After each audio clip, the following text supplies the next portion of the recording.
안녕하세요 여러분. Hello Korean के part 23 में आप सभी का स्वागत है. 저는 सृष्टि라고 합니다. 그동안 잘 지내셨어요? पार्ट 22 में हमने गिनती की इकाइयां और व्याकरण हागो सीखा था.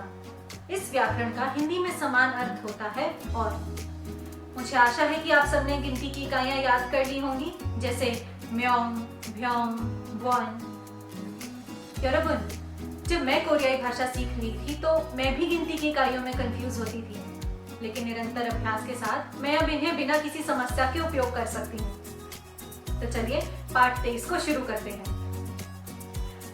पार्ट 23 में हम एक आधा व्याकरण को सीखने जा रहे हैं जो किसी गंतव्य या स्थान की ओर जाने को दर्शाता है. जैसे 저는 집에 가요 का मतलब हुआ मैं घर जा रही हूँ. इस व्याकरण का हमारे दैनिक जीवन में व्यापक रूप से उपयोग होता है. मुझे पूरा यकीन है कि इस व्याकरण को सीखने के बाद आप कोरियाई भाषा का उपयोग और भी आत्मविश्वास के साथ कर सकेंगे. यरबन, किसी भी विदेशी भाषा को सीखने के लिए बहुत समर्पण, प्रयास और दृढ़ता की आवश्यकता होती है. मुझे आशा है कि हमारे छोटे छोटे प्रयास कोरियाई भाषा को शिक्षार्थियों के लिए आसान बनाने में योगदान दे रहे हैं. 그래서 항상 열심히 공부하십시오. 파이팅! चलिए मैं 선생님 को बुलाती हूँ. 안녕하세요 선생님.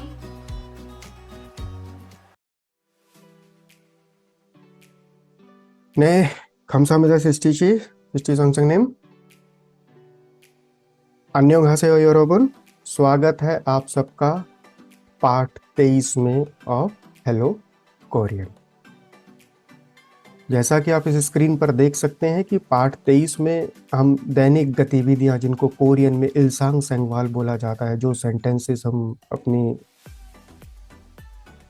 जो दैनिक जो जीवन है उसमें बहुत ज़्यादा यूज़ करते हैं, उसमें से एक सेंटेंस आता है मैं स्कूल जा रहा हूँ, मार्केट जा रहा हूँ, कहीं और जा रहा हूँ, या हम किसी से पूछते हैं आप कहाँ जा रहे हो.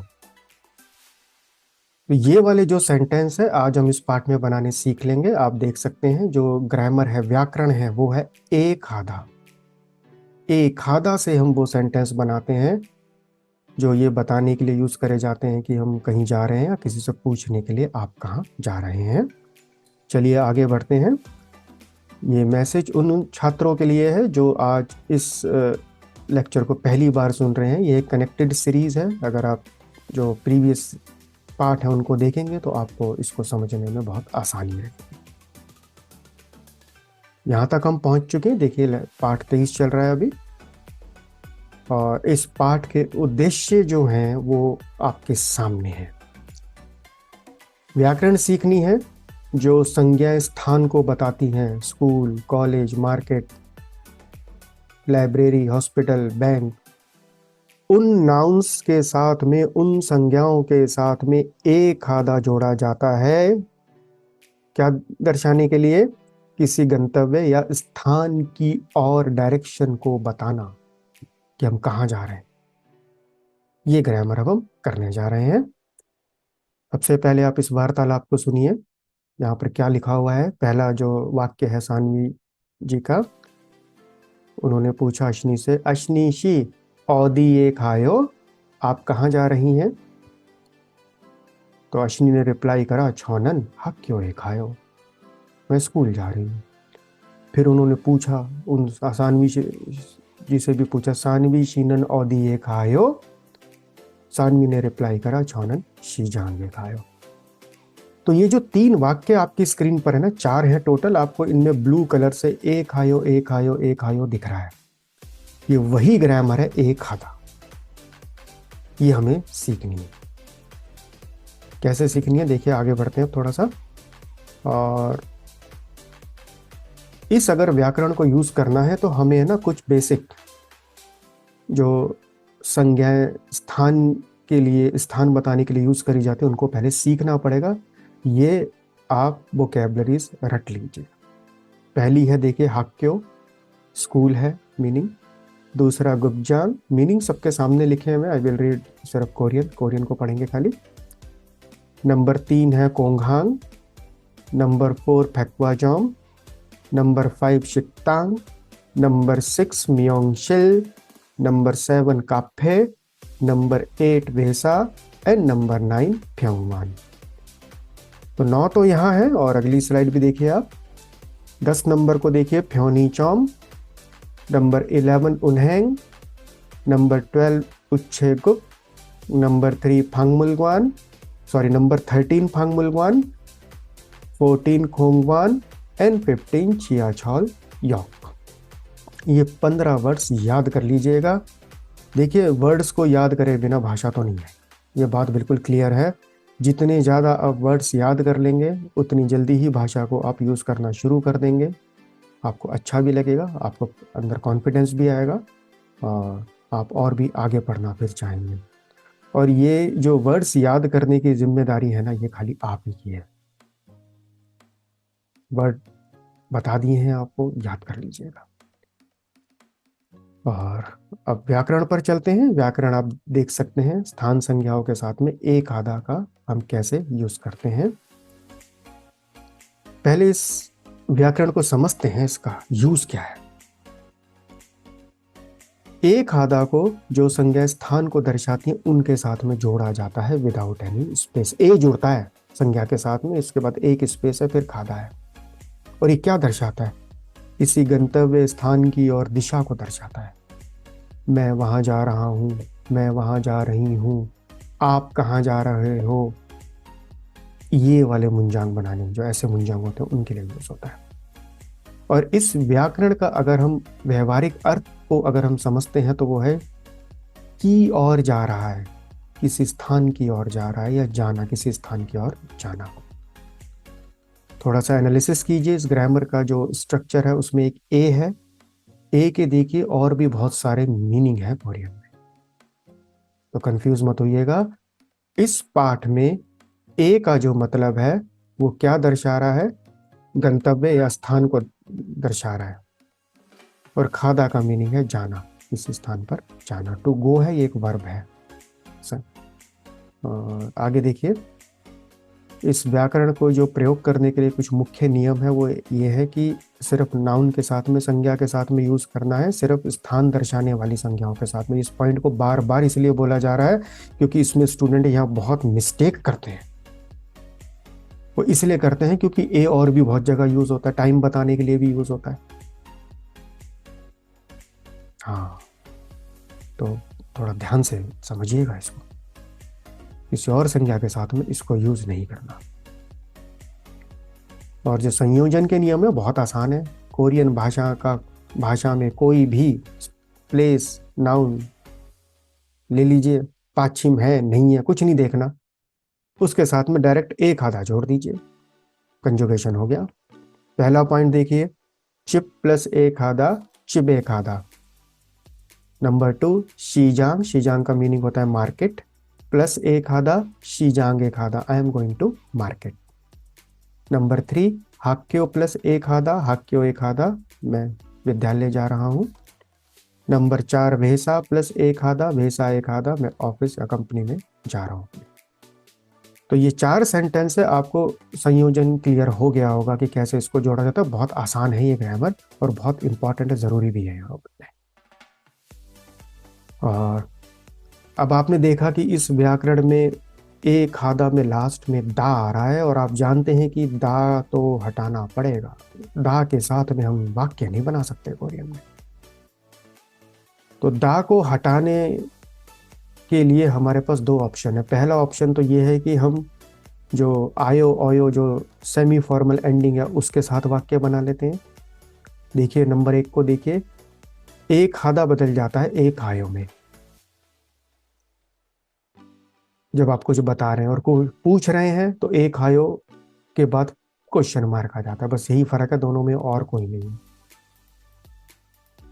1 नंबर पॉइंट को दोबारा देखिए ध्यान से, एक आयो विद फुल स्टॉप बताने के लिए कोई कहीं जा रहा है या मैं कहीं जा रहा हूं, और दूसरा जो है एक आयो क्वेश्चन मार्क के साथ में क्या है, आप किसी से पूछ रहे हैं वो कहाँ जा रहे हैं। बस दोनों का एग्जैक्टली स्ट्रक्चर सेम है, सिर्फ फुल स्टॉप और क्वेश्चन मार्क का डिफरेंस है।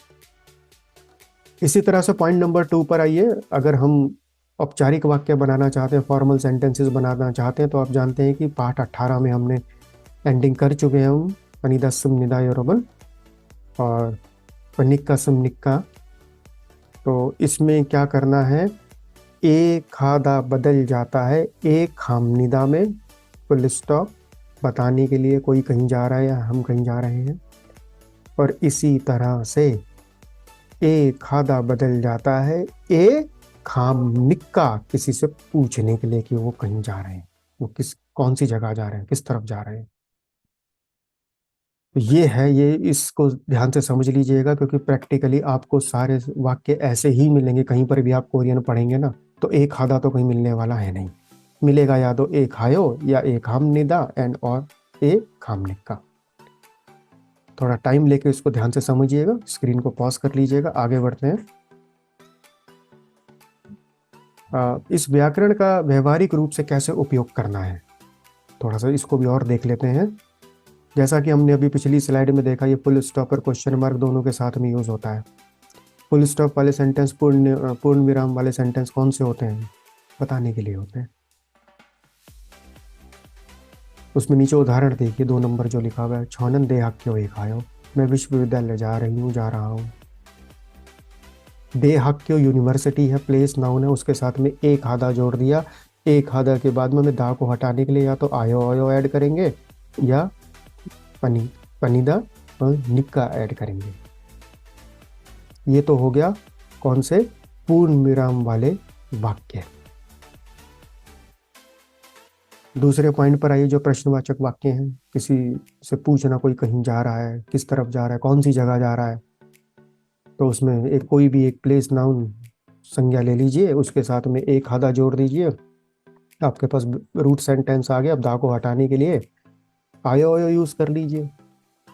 अब देखिए जो नीचे जो लास्ट लाइन में 2 नंबर उदाहरण है, सानबीशी दे हक क्यों एक खायो, सानबीशी दे हक क्यों एक खायो, मतलब आप देख रहे हैं सुश्री सानवी क्या आप विश्वविद्यालय जा रही हैं, ऐसे। उम्मीद है कि आपको समझ आ गया होगा, नहीं आया होगा तो एक बारी और इसको टाइम लेके और देखिएगा। अगली स्लाइड पर चलते हैं। देखिए ये एक रियल सिचुएशन है, इस व्याकरण को कैसे और आसानी से समझा जा सकता है। देखिए यहाँ पर एक मार्टिन जी हैं, मार्टिन जी के आगे एक एरो लगा हुआ है जो किस तरफ जा रहा है, कंपनी की तरफ जा रहा है। तो अब हम कैसे वाक्य बनाए कोरियन में कि मार्टिन जी जो है कंपनी जा रहे हैं अपनी। इसके लिए हमें क्या क्या चाहिए, पहले तो हमें कंपनी का ये देखना पड़ेगा कि उसका कोरियन में क्या बोला जाता है, क्या वर्ड होता है, वेसा होता है। वेसा एक प्लेस नाउन है, समस्या का समाधान हो गया। अब ये बताना कि वो कंपनी जा रहे हैं, डायरेक्शन डेस्टिनेशन बताने के लिए, गंतव्य बताने के लिए ग्रामर कौन सी है, कोरियन में एक आधा है, जोड़ दीजिए वेसा के साथ में, बन गया सेंटेंस। बहुत अच्छे, बहुत अच्छा करा आपने। सेंटेंस क्या बना देखिए, मातिन शीनन वेसाए कायो, मातिन शीनन वेसाए कायो। एक उदाहरण और देखते हैं ऐसे। यहाँ पर ये देखिए सृष्टि जी हैं और ये किस तरह, एरो किस तरफ, एरो को देखिए आप, पार्क की तरफ है। अब आप बोलना चाहते हैं सृष्टि जी जो है वो पार्क की तरफ जा रही है, पार्क जा रही है, या वो बोलना चाहती है कि मैं पार्क जा रही हूँ, तो कैसे बोला जाएगा। पहले तो पार्क का हमें वो चाहिए, कोरियन वर्ड चाहिए, वो है कोंगवान। अब दिशा दिखाने के लिए, गंतव्य दिखाने के लिए कोरियन में ग्रामर कौन सी है, एक आधा हो गया। कोंगवान के साथ में ए जोड़ दीजिए, एक स्पेस दीजिए, खादा आ गया, ए कोंगवान ए खादा, बेसिक सेंटेंस बन गया। अब दा को हटाने के लिए क्या ऑप्शन है, या तो आयो आयो है या पनीदा पुनिका है। बना लेते हैं, सेमी फॉर्मल बना लेते हैं, डेली लाइफ में बहुत यूज होती है ये एंडिंग। सिस्टिशिनल कोंगवाने कायो। चलिए और आगे बढ़ते हैं, कुछ अभ्यास कर लेते हैं। उदाहरण देखिए पहला, यहाँ पर एक स्कूल बना हुआ है, बच्चे जा रहे हैं स्कूल, और स्कूल आप जानते हैं हक क्यों है, वो बहुत पुरानी वोकैबलरी होगा, अब तक याद हो जानी चाहिए आपको ये। ए का वाक्य देखिए, औदी एक आयो, आप कहाँ जा रहे हैं। बी ने रिप्लाई करा, छौनन हक क्यों है कायो, मैं विद्यालय जा रहा हूँ, जा रही हूँ। तो अगर आप इस उदाहरण को ध्यान से देखते हैं तो आपको बी वाले वाक्य में हक क्यों मिल रहा है, प्लेस नाउन मिल रहा है, एक आधा जोड़ा हुआ है, एक आधा जोड़ने के बाद में आयो आयो ग्रामर के साथ में हमने वाक्य बना दिया। चलिए और आगे देखते हैं। पहला जो है अभ्यास का जो पहला कन्वर्सेशन है वो देखिए। ये जो बिल्डिंग बनी हुई है ये कोरियन स्टाइल का रेस्टोरेंट है। ये देखिए जो ट्रेडिशनल कोरियन रेस्टोरेंट होते हैं उसकी बिल्डिंग बनी हुई है ये। और रेस्टोरेंट को, भोजनालय को कोरियन में बोला जाता है शिक्तांग। अब आप आइए कन्वर्सेशन पर। ए में क्या लिखा हुआ है, ईशानी शीनन औदी ए खायो। ईशानी जी आप कहाँ जा रही हैं। अब ईशानी जो है वहाँ जा रही हैं, भोजनालय जा रही है, रेस्टोरेंट जा रही हैं, तो कैसे बोलेंगी वो, छोनन। हाँ कोशिश करिए सेंटेंस बनाने की।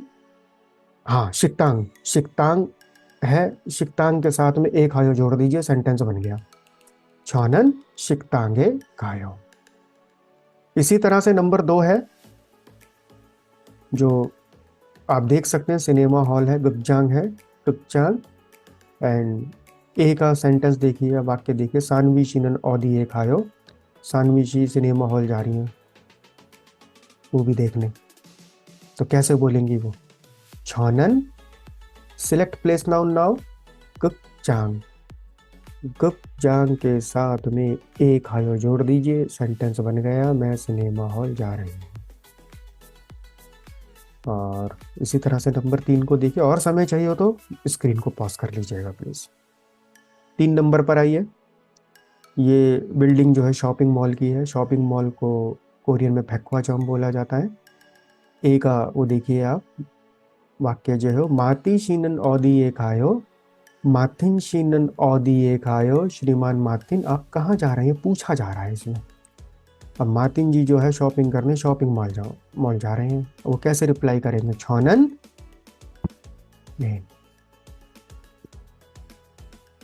यस। अब यहाँ से अब आप लिखेंगे आंसर, लिखिए अपनी कॉपी में, नोटबुक में लिखिए और देखिएगा जब लिखने के लिए बोला जा रहा है तो लिखिएगा जरूर, बिना लिखे भाषा नहीं आएगी, ना तो कभी स्पेलिंग क्लियर होगी ना कभी स्पेसिंग क्लियर होगी। लिखिए आप आंसर, इसके बाद हम चेक भी करेंगे। आंसर आपके सामने अभी सब आ जाएंगे। लिख लिख के सेंटेंस बनाइए, कंप्लीट करिए फिल इन द ब्लैंक्स को। 4 नंबर पर चलते हैं। देखिए यहाँ पर एक बैंक की बिल्डिंग बनी हुई है, बैंक को कोरियन में उन्हेंग बोला जाता है। अब किसी ने पूछा मिनसू शीनन औदी ए खायो, तो मिनसू जा रहे हैं बैंक, उन्होंने रिप्लाई करना है। अब आप मिनसू है कैसे रिप्लाई करेंगे, छोनन ने ए खायो। Very good. लास्ट उदाहरण देखिए आप। ये जो बिल्डिंग बनी हुई है हॉस्पिटल की बनी हुई है, चिकित्सालय की बनी हुई है, आप देख सकते हैं फ्योंगवान लिखा हुआ है यहाँ पर। मीनिंग कोरियन में जो वोकैबुलरी हॉस्पिटल की हम कर चुके हैं इसको शुरू में। तो इसमें स्टेटमेंट आया, हाना शी औदी ए खायो। सुश्री हाना आप कहाँ जा रही हैं, उन्होंने रिप्लाई करा, छोनन नहीं चिकित्सालय ए। अब इसको कोरियन में आपको लिखना है, चिकित्सालय आपके सामने लिखा हुआ है। नहीं लिख लिया आंसर। अब आप चेक करिए आंसर्स को, यहाँ देखिए। नंबर 1 है शिक्तांगे खायो, नंबर 2 गुपचांगे खायो, नंबर 3 फैक्वा चौमे खायो, नंबर 4 उन्हेंगे खायो, नंबर 5 फ्योंगवाने खायो। अगर कोई उत्तर गलत भी है तो ऐसा कुछ नहीं है कि व्याकरण नहीं आई समझ में, हो जाता, पहली बार पढ़ना थोड़ी बहुत गलती हो जाती है, दोबारा चेक करके ठीक कर लीजिएगा, समझ लीजिएगा क्यों गलती हुई, कहाँ गलती हुई, आगे कैसे रोकना है उस गलती को। चलिए हो सकता है सबके 5 में से 5 ही आयो, 5 क्वेश्चन थे, चुपका हम निदायो में 4 हिस्सा हो। चलिए एक सप्लीमेंट है, क्योंकि ये ग्रामर दोनों ही केस में यूज़ होती है, सेमी फॉर्मूले में आयो आयो और पनिदा समनिदा एंडिंग में भी यूज़ होती है, तो इसका कुछ कंपैरिजन यहाँ पर दिया जिससे आपको आगे चल के कन्फ्यूजन ना हो। देखिए पहला पॉइंट नंबर 1 देखिए जो लेफ्ट साइड पर है, आयो आयो एंडिंग के साथ में एक आयो, फुल स्टॉप लगा हुआ है, पूर्ण विराम लगा हुआ है उसके आगे, तो फुल स्टॉप लगा हुआ है, और उसी के बिल्कुल सामने जो येलो कलर वाली रो है ना उसमें लिखा हुआ है एक हमनिदा। ये दोनों एग्जैक्टली सेम मीनिंग है इन दोनों का, बस स्पीच लेवल का डिफरेंस है। इसी तरह से नंबर 2 पर आइए, ए खायो क्वेश्चन मार्क लगा हुआ है और उसके सामने लिखा हुआ है ए खाम निक्का, इसमें भी क्वेश्चन मार्क लगा हुआ है। इन दोनों का मतलब एक ही है। ए खायो क्वेश्चन मार्क और ए खाम निक्का क्वेश्चन मार्क का मतलब बिल्कुल एक ही है, सेम है, कोई डिफरेंस नहीं है दोनों में। एग्जाम्पल 1 पर आइए, उदाहरण 1 पर आइए। अब आप बना रहे हैं डिक्लेरेटिव सेंटेंसेस। चिबे खायो, I am going to my house, मैं अपने घर जा रहा हूँ। चिबे खायो फुल स्टॉप के साथ में।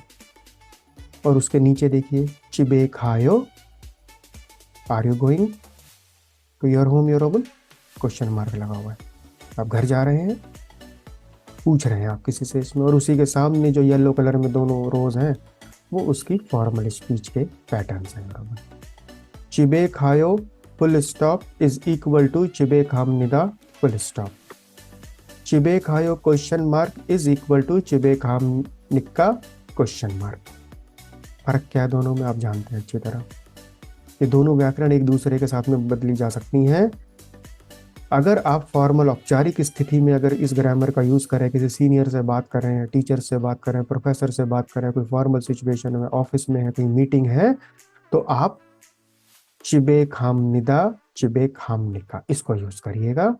और डेली लाइफ में आप एक खायो यूज कर सकते हैं। जी, आगे बढ़ते हैं। अब इस व्याकरण का आप रैप अप कर लेते हैं फाइनली एक बार। एक आधा एक ऐसी ग्रामर है जो क्या बताती है, हम कहाँ जा रहे हैं, डेस्टिनेशन गंतव्य बताती है, अपना स्थान बताती है, हम कहाँ जा रहे हैं। तो पॉइंट नंबर 1 तो यही है कि खाली संज्ञाएं देखिए बहुत टाइप की होती हैं, जो स्थान को संज्ञाएं दर्शाती हैं खाली उन्हीं के साथ में यूज करना है। अगर इस व्याकरण को आप थोड़ा सा एनालाइज करेंगे तो पॉइंट नंबर 2 देखिए, ए जो है इसमें गंतव्य स्थान चिन्ह है उसका, और खादा है वर्ब है, आप जानते हैं जाना है। तीसरा समान हिंदी अर्थ है, जा रहा है, जा रही है, किसी स्थान में जाना है, इनके समान हिंदी अर्थ है। और अब एक क्विज गेम खेल लेते हैं। इसके आंसर आपको यहाँ नहीं बताए जाएंगे, वो आपको खुद ही ढूंढेंगे, जितना ढूंढेंगे उतनी ज़्यादा क्लैरिटी होगी कंसेप्ट्स में। और आप ढूंढेंगे सभी प्रश्नों के आंसर इसी में ही है। ठीक है, आगे बढ़ते हैं। पहला आप देखिए, यहाँ पर आपको सभी सही उत्तर ढूंढने हैं। 4 ऑप्शन है आपके पास में, ध्यान से देखिए, समझिए, थोड़ा समय लग सकता है। स्क्रीन को अभी पॉज कर लीजिए। कर दिया ना? करके आप देखते रहिए, हम आगे बढ़ जाते हैं। दूसरी क्विज पर चल पड़ते हैं। ये है, इसमें आपको सारे जो सही उत्तर हैं वो ढूंढने हैं। इंग्लिश में आ गया है, कोई बात नहीं। ऊपर टाइटल जो है इसमें 1 2 3 4 है। चारों ऑप्शन को ध्यान से देखिए, जितना टाइम लगता है लगाइए, 1 मिनट 2 मिनट 3 मिनट। पॉज कर दीजिए स्क्रीन को, उत्तर को ढूंढिए और ये समझने की कोशिश करिए आपको कितनी गहराई से ये ग्रामर समझ में आई है या नहीं आई। आप इसको समझ गए हैं या नहीं, वो यहाँ से क्लियर हो जाएगा। और आगे बढ़ते हैं। एक उच्चारण नियम हम करेंगे इस पाठ में भी। उच्चारण नियम ये है कि देखिए, कोरियन भाषा में अगर कोई शब्द है उसमें अगर का पाच्छिम है, पाच्छिम आप जानते हैं नीचे लगा हुआ जो का है, और उस नीचे लगे हुए का के बाद में अगले शब्दांश में सलेबल में अगर माँ आ रहा है तो का की ध्वनि अंग में बदल जाती है। अब आप सोच रहे होंगे ऐसा क्यों, उसको अभी आप छोड़ दीजिए, अभी रट लीजिए बस। फिर से एक बार बात करते हैं। का बाचिम के बाद यदि अगले शब्दांश में माँ आता है तो का बाचिम की ध्वनि अंग में बदल जाती है। नीचे 2 उदाहरण दिए गए हैं। देखिए, पहला शब्द लिखा हुआ है। अब जब हमें नियम नहीं पता होगा तो आप कैसे पढ़ेंगे इसको? आप पढ़ेंगे इसको गुकमुल। आपने बिल्कुल ठीक पढ़ा, आप अपनी जगह बिल्कुल ठीक है, आपने पूरा कोरियन का अल्फाबेट सिस्टम कंप्लीट कर चुका आपने। कहाँ गलती है? कहीं गलती नहीं है, गुकमुल पढ़ दिया आपने। लेकिन जब आप थोड़ा आगे बढ़ते हैं तो आपको पता चलता है कि ये उच्चारण गलत है। गुकमुल का जो उच्चारण होगा वो खुंगमुल होगा। खुंगमुल, खुंगमुल, खुंगमुल का मीनिंग होता है सूप, जो सूप पीते हैं ना, वो है इसका मतलब।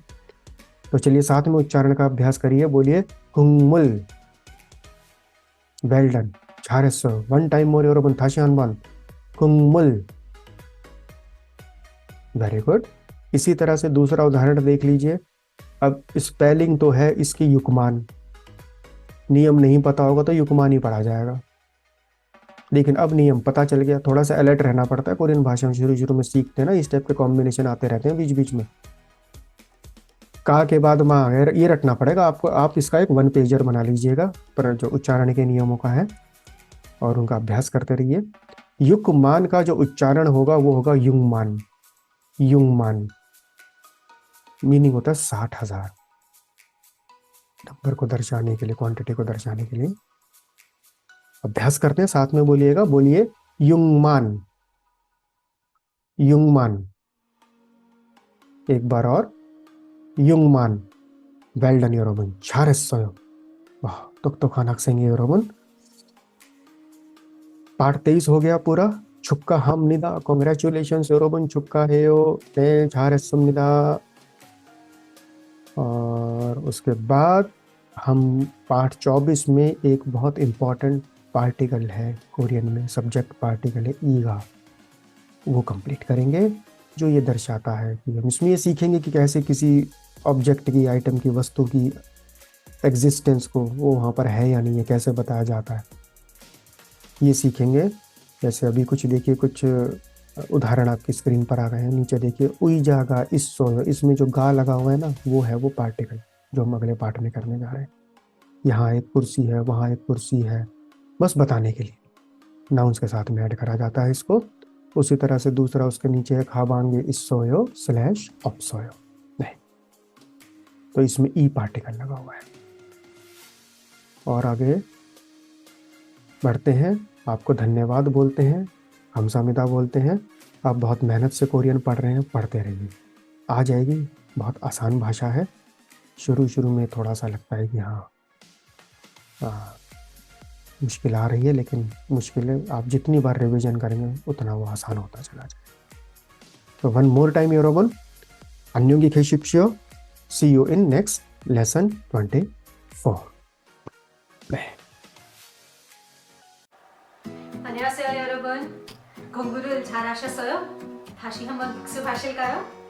आइए इस पाठ को एक बार फिर से देखें। एक आधा व्याकरण को समझना आसान है। ये व्याकरण किसी गंतव्य या स्थान की ओर जाने को दर्शाता है। इस व्याकरण की सबसे महत्वपूर्ण बात क्या है? क्या आप अनुमान लगा सकते हैं?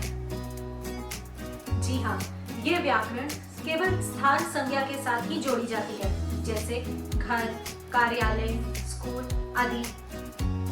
यरबुन, मेरा आपसे एक निवेदन है, कृपया इस पाठ के शब्दावली को जल्दी से याद कर लें। चलिए थोड़ा सा अभ्यास करते हैं।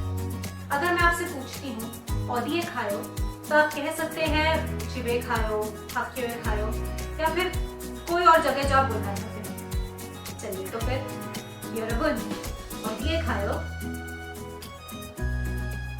वाह 잘했어요, हाक्योए खायो, शिजांगे खायो, चिबे खायो। चलिए अब पार्ट 23 को मैं यहीं पे पूरा करती हूँ। 진심으로 감사합니다.